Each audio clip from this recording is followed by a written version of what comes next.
Eu gostaria de agradecer a presença do Dr. Fabiano Neves aqui no nosso estúdio. Ele que aceitou o convite vai poder falar de um assunto bastante importante e atual. Fabiano, nós sabemos que hoje a grande maioria das crianças tem acesso a um celular, ao computador. O que realmente isso pode trazer de mal para a visão dessas crianças? Muito bem, doutor Zedar. Primeiro, eu gostaria de agradecer o convite mais uma vez e conversar um pouquinho aqui com o nosso telespectador a respeito desse tema, como você mesmo colocou, tão atual e tão presente, principalmente nessa época de pandemia que a gente está vivendo. Foi feito um guia pela OMS, isso depois foi, vamos dizer assim, melhorado até pela Sociedade Brasileira de Oftalmologia Pediátrica, junto com a Sociedade Brasileira de Pediatria, a respeito do uso de mídias digitais na infância e na adolescência. O que acontece? A criança, quanto mais tempo ela fica, principalmente em telas pequenas, seja celular, seja tablet, ela faz com que o mecanismo de acomodação, que é o que dá o foco para perto, seja cada vez mais utilizado. E quanto mais tempo ela fica, maior fica a chance disso induzir ao aparecimento de ametropias, de graus. Então, às vezes, a criança poderia ter um grau para frente que acaba aparecendo muito antes da hora. Ou quem já usa óculos, esse grau começa a aumentar cada vez mais. Além disso, a criança tende a ficar com o olho muito seco, porque ela pisca muito pouco, pelo fato de ficar muito tempo ali na tela, horas e horas seguidas. Até esse documento que está disponível na internet, ele preconiza que a gente deve sempre diminuir o número de horas que as crianças ficam, né, para que elas tenham o mínimo tempo de exposição a essas telas digitais.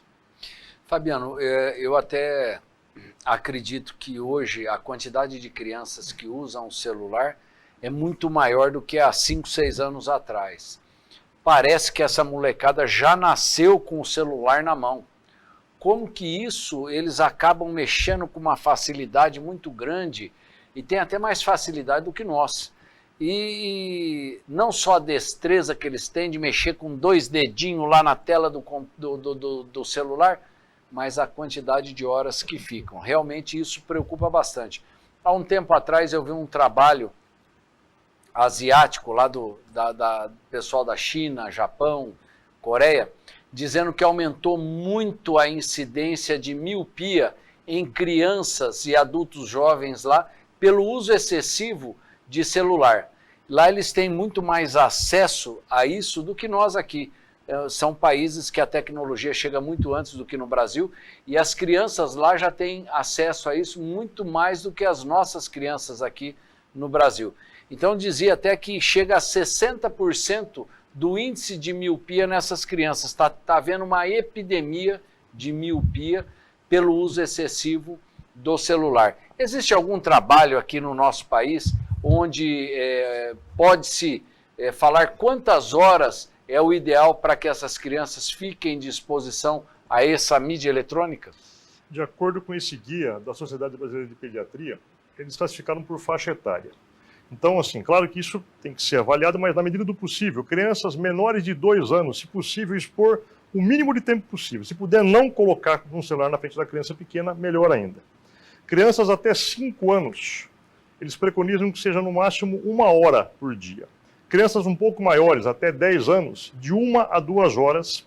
E crianças maiores, de 11, 12, adolescentes, entre 2 a 3 horas. É claro que isso é muito difícil hoje em dia, porque com o advento da pandemia, as aulas, muitas delas ficaram online, né? Ainda tem escolas que ainda mantêm algumas matérias, algumas aulas online, então isso acaba sendo muito complicado, mas a gente tem que pensar a longo prazo. Essa exposição, ela é ruim não só para o olho, mas também para a saúde em geral da criança. A criança acaba não brincando, não socializando, não tem exposição à luz solar, ou seja, toda a parte de desenvolvimento neuropsicomotor da criança pode ser alterado em virtude de ficar muito tempo enfiado dentro de um celular, enfiado na tela do computador ali. E o celular, pior ainda, porque quanto menor a tela, mais ela tem que fazer força para focar. Isso, na parte oftalmológica, a longo prazo, com certeza vai trazer consequências muito ruins no sentido de aumentar a miopia. Nós vemos também adultos que passam a ter dores de cabeça no final do dia ou turvação da visão pelo uso excessivo do celular. Tem muita gente que trabalha o dia inteiro no computador, aí chega à noite em casa para dar uma relaxada, pega o celular. Isso realmente prejudica, dá dor de cabeça, turva a vista? Com certeza. O adulto tem um outro fator também. Normalmente quem trabalha digitando com o computador o dia todo fica num ambiente com ar-condicionado. Esses ambientes são muito secos. Então, o olho tende a ficar seco pelo ambiente que a pessoa está trabalhando, pelo fato dela piscar menos. Alguns estudos comprovam que quanto mais tempo a pessoa passa, por exemplo, na frente da tela do computador, ela diminui até 40%, 50% do seu ritmo de piscar. Então, o olho começa a ficar cada vez mais seco, a lágrima fica alterada, isso altera a visão, turva a visão, a pessoa tem que fazer força para conseguir focar, isso leva a dor de cabeça, isso leva a uma série de desconfortos que são progressivos e outra coisa, somatórios, porque todo dia a pessoa faz o mesmo tipo de atividade, ela trabalha com isso. Existe hoje um apelativo até pelo uso de óculos com proteção de luz azul. Isso realmente melhora? Tem alguns estudos que falam que essa luz azul teria um fator, vamos dizer assim, benéfico no sentido de proteger os olhos contra a radiação que vem das telas. Além disso, alguns outros estudos falam também que essa lente funcionaria como um filtro, no sentido de barrar o excesso de luminosidade, o excesso de brilho e deixar o olho mais tranquilo, o olho mais calmo, fazendo com que a pessoa sinta menos desconforto na hora que ela está na frente do computador. Então isso realmente resolve. Essa tela de proteção, esse óculos que tem a proteção da luz azul é realmente viável. Eu diria que seria um fator a mais de proteção. Fabiano, tem algumas pessoas que falam que fazem intervalos regular a cada 40, 50 minutos no uso do celular. Isto também é importante? Com certeza. Isso evita dois problemas. Primeiro, que a pessoa entra em fadiga da sua musculatura, que dá o foco para perto, da acomodação que a gente usa para leitura. E segundo ponto, na hora que ela faz essas pausas programadas, que ela para de olhar no celular, para de olhar no computador, ela pisca mais. O olho tende a lubrificar melhor. O filme lacrimal, a película lacrimal tende a ficar melhor distribuída. Isso melhora a qualidade de visão, inclusive, do paciente. Outro fator importante é a iluminação do ambiente. A gente vê com uma frequência muito grande as crianças se trancarem no quarto, apagar a luz e ficar lá com o celularzinho. Faz diferença a luz do quarto estar acesa ou não está acesa? Com certeza. Quanto melhor for a iluminação do ambiente, ou seja, se a luz estiver acesa, se tiver abajur, se tiver um foco de luz, menos esforço visual essa criança vai ter. Então, deve sempre se evitar, por exemplo, a criança vai assistir um vídeo, vai ver um filminho, alguma coisa, no celular ou no tablet, vai apagar toda a luz como se fosse um cinema. O cinema, a grande diferença é que é uma tela enorme, gigante, num ambiente que você está longe daquilo. Então, é completamente diferente de você estar numa tela pequena, com um ambiente escuro, que vai forçar muito mais a vista ainda da criança, ainda mais se for pequena. E a exposição no cinema é 1h30, no máximo. Sim. 2, e você vai voltar daqui uma semana. Sim. No celular é o tempo inteiro, né? Com certeza. Outro fator importante, Fabiano, além da iluminação, além da frequência com que você faça intervalos, é a distância que se coloca. É verdade que quanto mais perto, mais cansa? Com certeza. Quanto mais próximo o objeto de foco, ou seja, quanto mais próximo tiver a tela do celular ou a tela do tablet, maior é o esforço acomodativo. Mais força a criança tem que fazer para dar o foco.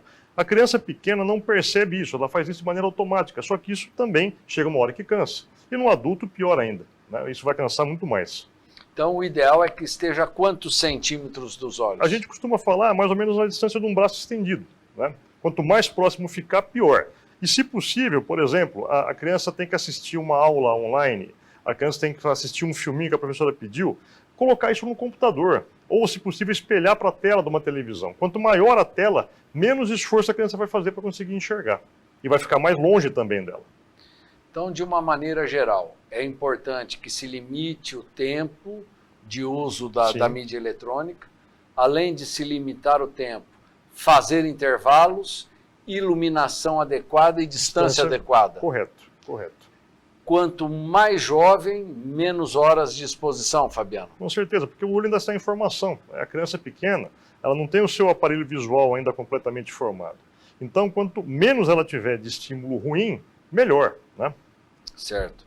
Bom, com relação ao nosso segundo tema, que é o estrabismo. O que é o estrabismo, Fabiano? O estrabismo é uma situação onde os olhos ficam desalinhados em relação, por exemplo, ao plano horizontal. A pessoa tem um olho torto, vesgo, por exemplo, para o lado de dentro, para o lado do nariz, ou torto para o lado de fora, para o lado divergente, para o lado da têmpora.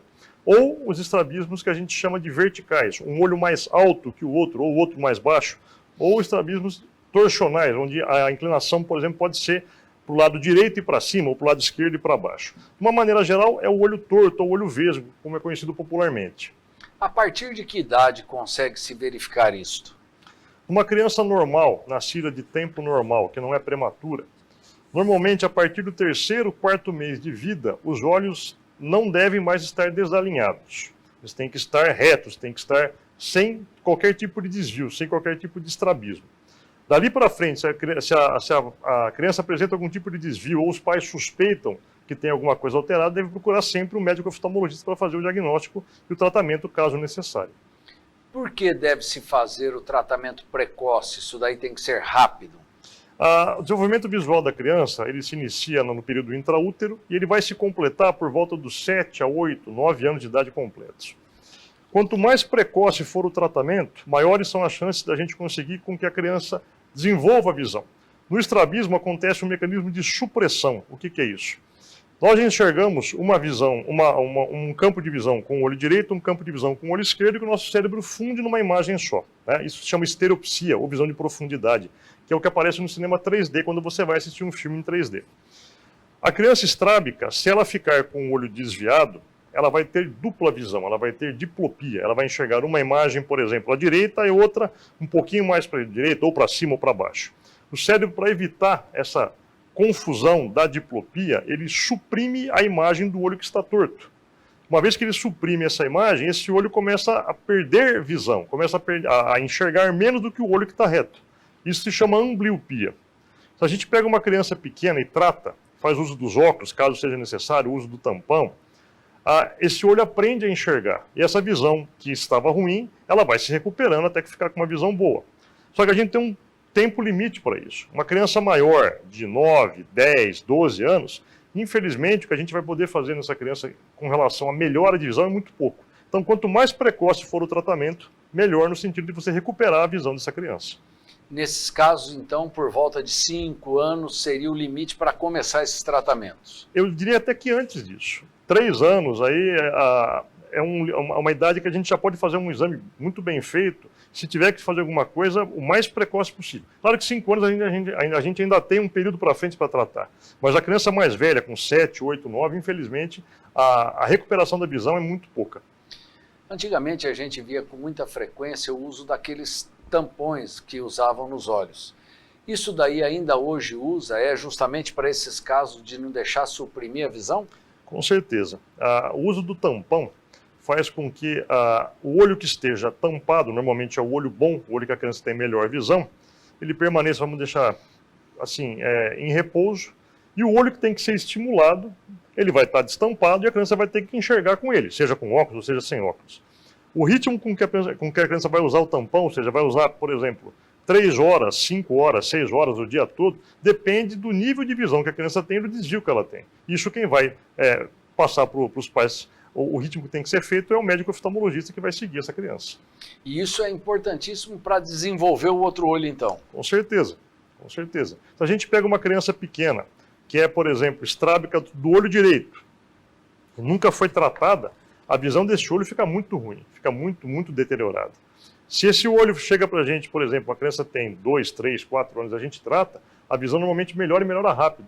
Só que a gente tem que manter esse tratamento até esse olho aprender a enxergar, e isso vai acontecer, normalmente, os 100% de visão, vamos falar assim, por volta dos 7, 8, 9 anos. Certo. Existe cirurgia para corrigir o estrabismo, doutor? Existe. O tratamento de estrabismo, a gente fala que tem várias etapas, né? Tem a parte do tampão, tem a parte dos óculos, tem criança que usa só os óculos e corrige um estrabismo acomodativo, por exemplo, tem um alto grau de hipermetropia, coloca os óculos e o olho fica reto, e tem crianças que têm que fazer o tratamento cirúrgico. Aí a gente vai avaliar caso a caso, e a idade correta que tem que ser feito esse tratamento. Inclusive, pacientes mais velhos, pacientes adolescentes que não têm visão boa, porque não trataram quando crianças, ou adultos que têm o olho estrábico porque não foi tratado, a cirurgia também é possível, ela não vai recuperar a visão. Entretanto, na parte estética, o olho vai ficar alinhado, que é o que a gente programa para ser feito. Geralmente, esses casos devem ser operados precocemente ou podem ser operados já na adolescência? Crianças pequenas, que têm estrabismo desde pequeno, você faz o segmento, dependendo do caso, às vezes a indicação de cirurgia pode ser bem precoce. Crianças mais velhas, que infelizmente, como eu falei, não trataram no período adequado e que não têm a visão já com capacidade para desenvolver, a cirurgia pode ser feita mais para frente, porque ela vai ser, na verdade, uma cirurgia estética. Isso depende de cada caso, tem que ser avaliado caso a caso. A gente vê também essa parte de estrabismo em pessoas com mais idade, secundária a uma batida, a uma pancada, ou até alguma doença que a pessoa tenha tido na vista. A gente vê, às vezes, pessoa com catarata que começa a desviar o olho. Isso tem como tratar também, doutor? Tem.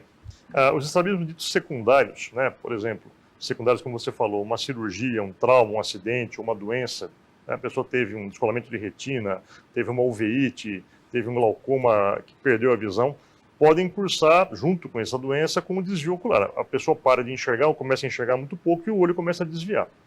Tem que ser tratado primeiro a doença de base, que a pessoa tem de problema ali, e depois pensar em se programar a cirurgia para melhorar a estética no caso do estrabismo. Alguns casos de pessoas com estrabismo não tem o que fazer, infelizmente, doutor? Tem alguns casos que são complicados, principalmente quando tem características neurológicas associadas. Por exemplo, a pessoa teve um tumor cerebral ou foi submetida a uma neurocirurgia e teve uma complicação que ficou com uma sequela com o olho desviado. Isso é muito complicado porque não é um estrabismo por si só, é um estrabismo secundário a um outro problema de saúde grave. E muitas vezes, por mais que a gente tente consertar, sempre acaba voltando, ou a cirurgia às vezes nem é indicada porque não vai ter melhora nenhuma no quadro da pessoa. Quadros, por exemplo, de paralisia, né, de pares cranianos, ou de traumas que têm secção de nervo, isso é muito difícil de ser resolvido. Antigamente a gente escutava falar também que pessoas com estrabismo conseguiam, através de exercício, melhorar o estrabismo. É verdade isso, doutor? Infelizmente, a gente pode, em alguns casos, fazer um acompanhamento com o ortoptista, que é profissional que faz essa avaliação. Tem alguns exercícios que podem ser feitos, mas não que eles vão fazer com que o estrabismo desapareça. Dependendo do caso, são exercícios complementares ao tratamento, mas não que isso vai fazer com que a criança deixe de ser estrábica, por exemplo. Ela pode fazer o tratamento conjuntamente, com o óculos, com o tampão e com exercícios ortóticos, mas em algumas situações isso não tem indicação, dependendo do caso. Tem algumas crianças que procuram o consultório do oftalmologista com os pais preocupados que essas crianças estão com o olho torto. E, na verdade, não é olho torto, é o que chamam de falso estrabismo. O que é isso, doutor? O falso estrabismo ou pseudoestrabismo é uma característica muito comum em crianças pequenas, principalmente. A gente faz o exame e explica para os pais que, dependendo da idade da criança, da conformação do rostinho da criança, às vezes parece que a criança, por exemplo, tem um olho desviado para dentro, mas na verdade ela tem uma prega epicantal, que é a preguinha que tem na parte de dentro da pálpebra, ou, por exemplo, ela tem a órbita um pouquinho mais separada, um pouquinho mais junta, que simula um desvio. Mas isso tem como o médico avaliar e ver se é realmente ou não. Se é um pseudoestrabismo ou um falso estrabismo. É comum esse quadro. Nesses casos, não tem tratamento? Não, porque na verdade não tem doença, né? A conformação do rosto ou da pálpebra simula um estrabismo, mas na verdade a criança não é estrábica, ela não tem desvio ocular realmente. Aquelas crianças que por volta de 6 meses é diagnosticado um estrabismo, tem também como tratar aos 6 meses? Normalmente uma criança tão pequena, a gente tem que primeiro ver o que acontece, qual que é o motivo desse estrabismo. Se é, por exemplo, de origem refracional, se a criança tem um grau muito alto, se a criança é prematura, se ela tem algum outro problema de saúde associado, e dependendo do que for encontrado, se for caso de óculos, a gente tem que prescrever, ou se for só o estrabismo por si só, né, uma endotropia congênita, por exemplo, a gente começa com o uso de tampão. Quanto mais cedo, como eu falei, melhor vai ser o prognóstico. E essas crianças pequenininhas, antes de 1 ano, já podem ser operadas? Normalmente, tem duas vertentes aí. Tem alguns colegas que indicam cirurgia muito precoce, tem outros colegas que não. Existem, vamos colocar assim, uma briga eterna entre os estrabólogos, porque, ao que tudo indica, a criança que tem uma endotropia congênita, um estrabismo desde muito pequeno, ela muito provavelmente nunca vai ter visão binocular, mesmo que opere precocemente. Isso é um quadro da doença. Então, às vezes, você tem que pesar muito como é que você vai fazer uma cirurgia numa criança tão pequena, até por questões técnicas e questões cirúrgicas mesmo, da anestesia, do centro cirúrgico e tudo mais, ou vai procrastinar um pouquinho, esperar a criança crescer, até para conseguir examinar melhor e ver o que pode ser feito ali. Então, na verdade, nesses casos, a maioria das vezes, o risco não compensa o benefício. Eu acredito que sim. Certo. Acredito que sim. Mas, doutor, eu acho que nós falamos aí de uma maneira geral a respeito do estrabismo, como tratar com tampão, óculos, cirurgia e também da parte das mídias eletrônicas. Mas mesmo assim eu gostaria que o senhor deixasse aí uma mensagem para o nosso telespectador, tanto a respeito do uso das mídias eletrônicas como do estrabismo. Muito bem. Em primeiro lugar, sempre tiver dúvida, procurar o médico oftalmologista, que é o profissional gabaritado para fazer o exame na sua criança, no seu filho, seja ele pequeno, seja ele maiorzinho, seja ele adolescente.